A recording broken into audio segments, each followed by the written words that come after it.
Hello guys, welcome back to our channel Homeopathic Trios. Today in this video we are going to study a very important concept of organon which helps us in our practice as well as in one of the most important question in our exams too. That is Kent's 12 observations. But before beginning with the video, do not forget to like, share and subscribe to our channel. So in this video we will try to understand first 6 observations of Dr. Kent by having a look at short scenarios taking place in a homeopathic clinic.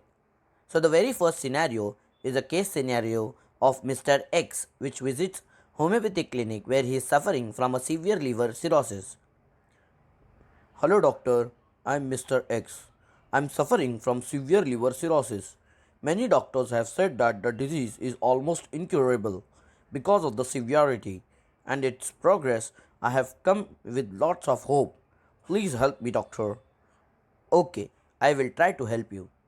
Now, based on the constitutional features and totality of the symptoms, doctor prescribes him calcarea carb, which is also a deep antisoric remedy. In the next consultation, sir, what did you prescribe? All my complaints are increased. Also, my general well-being is disturbed. So, what happened in this scene is Kent's first observation. So, Kent's first observation says that prolonged aggravation and final decline of the patient, which is also known as killer's aggravation, which means right from the first prescription, patient has never improved and has only deteriorated. When we take the example of this case where the patient who had liver cirrhosis, we see that structural changes have already set in, and then when a deep antisoric remedy like calcarea crab was prescribed, it caused a severe aggravation. So in such a case, physician should antidote the remedy prescribed and should infer that the case is almost incurable, and so in such cases some acute remedies can be used to give palliative relief to the patient. And also Dr. Kent says that in such doubtful or incurable cases, the physician should begin with lower potencies of the indicated remedy like 6C, 30C or maximum up to 200C. Now consider a case scenario where Mr. A, suffering from early stages of bronchitis, comes to a homeopathic clinic. Hello doctor, I have been diagnosed with chronic bronchitis very lately or recently. Can you help me please? Yes, I would try. Now after taking the case in detail and prescribing the remedy and after few follow-ups, the patient returns to the clinic. Hello doctor, your medicines have now started working. It seems because initially I had got no relief, but now I am slowly and steadily improving. So students, tell me, what should I do in this case? The answer to this is given in Dr. Kent's second observation.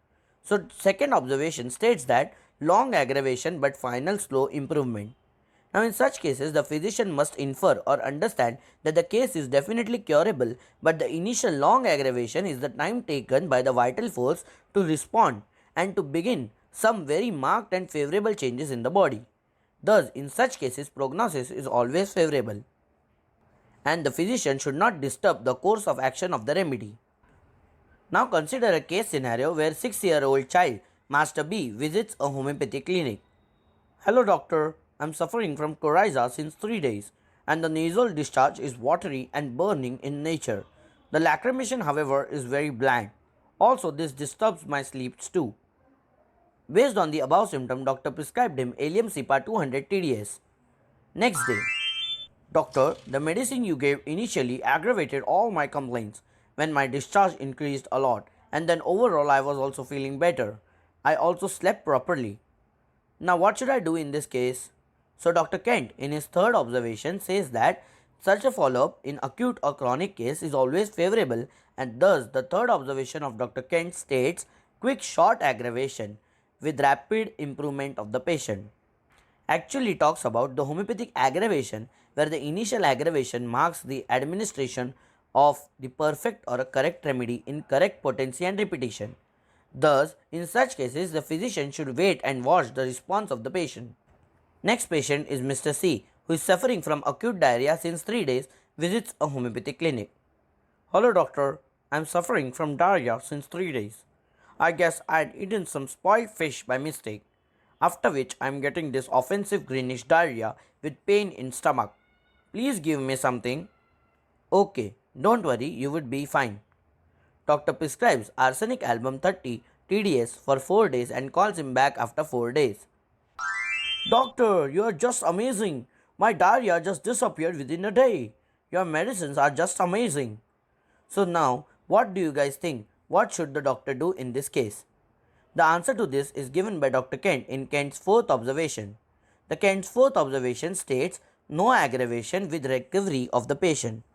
Now, in this observation, Dr. Kent says that such a response is most favorable one in an acute as well as in the chronic disease. The physician can easily infer that the remedy and the potency exactly fitted to the case, as well as the disease is purely functional and there is no structural change involved. Now, Dr. Kent also says that though this is the best cure possible, but a physician should always expect a slight aggravation at the beginning of the treatment. Now, next consider a case where patient Mr. D is suffering from chronic asthma since 5 years comes to a homeopathy clinic. Hello doctor, I'm suffering from chronic asthma and I usually get breathless at night with suffocative cough. Also, there is a profuse expectoration. Okay, don't worry, I would give you something. Now, after considering the symptoms, the doctor prescribes him arsenic alb 30 TDS. But after the initial few good follow-ups, patient starts getting worse. So what do you think the physician should do in such a case? Now the answer to this lies in fifth observation of Dr. Kent. Dr. Kent's fifth observation states amelioration comes first and then aggravation comes afterwards. So when such a situation occurs, physician should infer following things. The very first thing to be inferred is that the remedy was incorrect, where the remedy given might be just superficial, as in the above example, where the chronically suffering patient should have been prescribed a deep acting constitutional remedy, or the patient was incurable. In both the above inferences, the physician should retake the case and administer a more suitable remedy. Now, consider a case of liver cirrhosis where despite of advising complete restriction of alcohol, the patient still continues alcohol intake, and then brings us to Kent's sixth observation where Dr. Kent says too short amelioration of the symptoms. In such cases, mostly the patient does something to disturb the ameliorating action of the remedy, or in chronic cases, the physician can also infer that there might be some organic changes which do not permit the case to get better. So in such cases, if the case is given an acute remedy, should be prescribed more repetitively, or if the case is a chronic, more suitable remedy should be prescribed.